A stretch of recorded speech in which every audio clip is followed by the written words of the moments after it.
Hello, this is John Adams, and this is part 3 of creating a master image. In this tutorial, we will be discussing sharpening. This is one of the very last items in your list for completing an image adjustment and completing Hello, this is John Adams, and this is part 3 of creating a master image. In this tutorial, we will be discussing sharpening. This is one of the last items needed to complete your image adjustment. So when we switch back over, I know you may be getting tired of looking at this image, but since we started with it, I'm going to continue with it for now. You will see now on this image, if we look at our layers, that we have all the adjustment that we've made on this.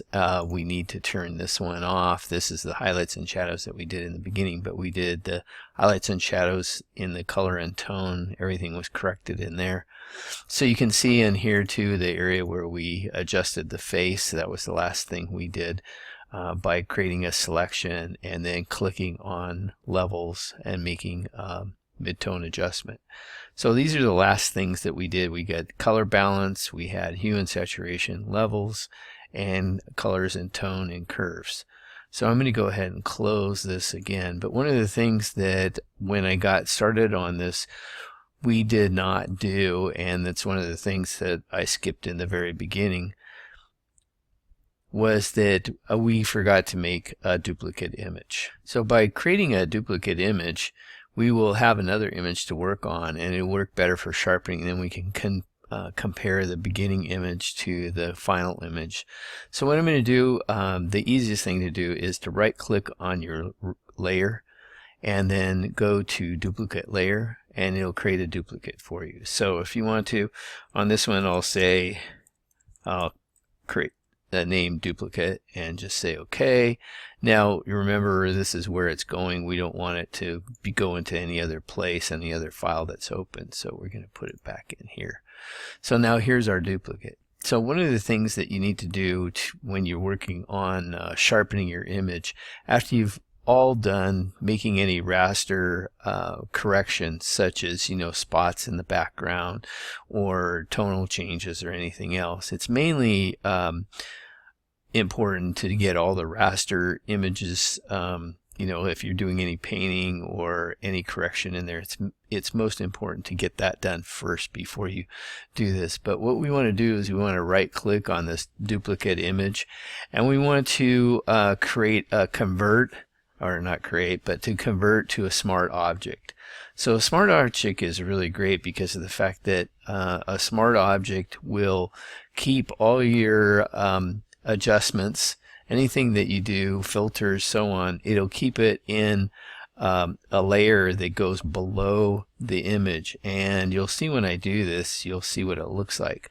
It also creates this little icon, so when I click on this, it creates a little icon in the corner, and this gives you the indication that this is a smart object.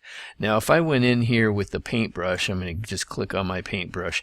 I can't adjust anything in here. I can't paint or anything because it's converted it to a different file format. It's created a format where you can't do any pixel adjustments on it. So there's a way to go back. You can go back and you can rasterize the layer and go back to where you were and then make corrections again if you need to, but it's best after you've done this to just keep it in the smart object layer, and it'll work the best for you. So I'm going to move my recording window over slightly because when I click on the right, you can't see everything. It was going outside the recording area.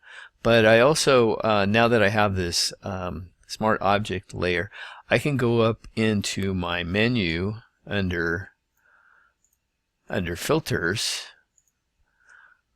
I can go under filter and I can go into sharpen, and then the first thing we're going to do is use Unsharp Mask.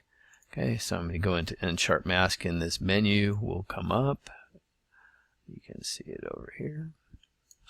So the menu comes up and you have a icon image in here that shows up. So you can reduce this down, you can click and move things around. So you do want to have a fairly close look at whatever you're doing.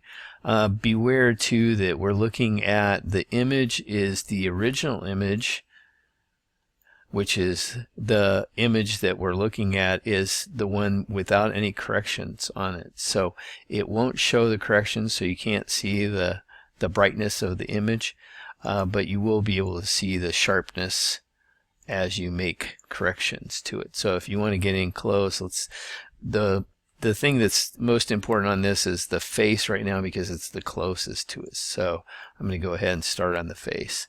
I went ahead and chose the Unsharp Mask filter because that increases the contrast between adjacent pixels. And when we first go in here, it keeps all the settings as in the amount, the radius, and threshold that was used last, or it goes to the default setting. So at first, we're going to start with the amount. The amount is the percentage to control how much the contrast will be increased. So if we increase the amount up to, and there's some settings, if you look in the Visual Quick Start Guide textbook, you'll see that there's some settings for this. As you make these corrections, if you have your preview on, you'll see it in the actual image itself.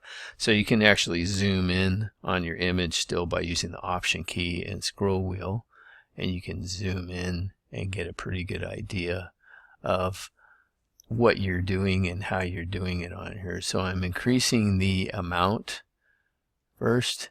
Now if I go too far, you'll see that the image will get a little pixely looking, and you'll notice that in here it'll have highlights that don't look quite right. So we want to get in here, one of the suggested setting is for an image that is 2000 pixels by 3000 pixels or larger. So this is 3000 pixels by 2200 pixels. So this fits into that category. They say for landscapes anywhere from 100 to 150%, and then for portraits 100 to 120%, buildings and objects 150 to 200%. So I'm going to set this about 100 and I'm going to say 150%, and you can type this in too, you don't have to use the slider. But the next thing we want to go to is radius. So the radius setting controls how many neighboring pixels around the high contrast edges the filter affects. So what we want to do is we want to increase this. Now the suggested settings are somewhere between 1 to about 3. So as you increase this, you'll see that as we increase the amount of pixels that are being adjusted, you'll see in the preview here, that's before. If you hold your mouse down over the preview, you'll be able to see the before and then let go, and that's the current setting. So as you increase this, you want to increase this until it's a lot worse. This is terrible, so it's taking a lot of time to catch up to it. But you can see as you increase this, it looks really bad. And what it does is it makes the image look kind of pixely and crunchy. You can see the little pixels in here. So you don't want to go over 2. So I'm going to go back and set this at 2 again. And actually from this image it looks pretty good. And here it looks a little, it's just increasing the brightness of the edges. So this picture looks good. So if I click on the preview, you can get an idea of how much that affects it. Also the P key on your keyboard, if you click on that, it does the same thing. It turns on and off the preview, which is a little toggle. So for low contrast image that contains large simple objects and small transitions, try using a high radius of 2. For an intricate high contrast image that contains many sharp transitions, try a lower radius of around 1.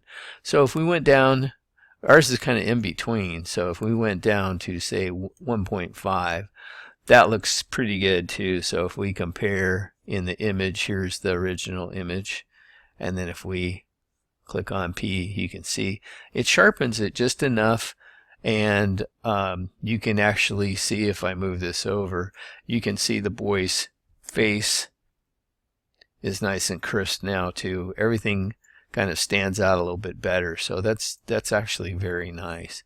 So that's a great setting for the Unsharp Mask. The next thing that we need to go over is the threshold. So we choose the threshold as to it actually deletes, or not deletes, but it minimizes the effect of how each pixel affects each other. So what it does is it kind of nullifies some of the crispness and crunchy lookingness or pixelization on the image. So as you increase this, you'll see that your image will get softer. So you can see in here it's getting a lot softer. So one of the suggested settings for this is somewhere between starting out with 0 and then going somewhere between 5 and 10 at the most. So I've got it at 18, which now it's kind of going back to where it was before. So I'm going to back off this to about 10, and then hit the P key to see the preview. So you barely see any difference. So I may want to drop this down. So it kind of nullifies, you know, how many pixels are being affected by the amount. So you want to use this very minimally also. So you can see now that in the image here that you can see there's a change, but it's not radical change. And then if I look at the preview here and flip back and forth, that seems to look pretty good. It's not too sharp, and that's current. So it could go even a little less than that. It was nice and sharp before, so I'm going to make it go down to 3. Okay, so these are settings that you have to kind of work with, and if you go into the Visual Quick Start guide textbook, you can go in there and they have some suggested settings for you. So that's good, and that worked out pretty well on this. So that's Unsharp Mask. That's just one way of doing this. So I'm going to go into Smart Sharpen next, which is my favorite way of doing this, but that'll be on the next tutorial. So the next tutorial will go over Smart Sharpening, and you will be able to, and that will be part 4 actually.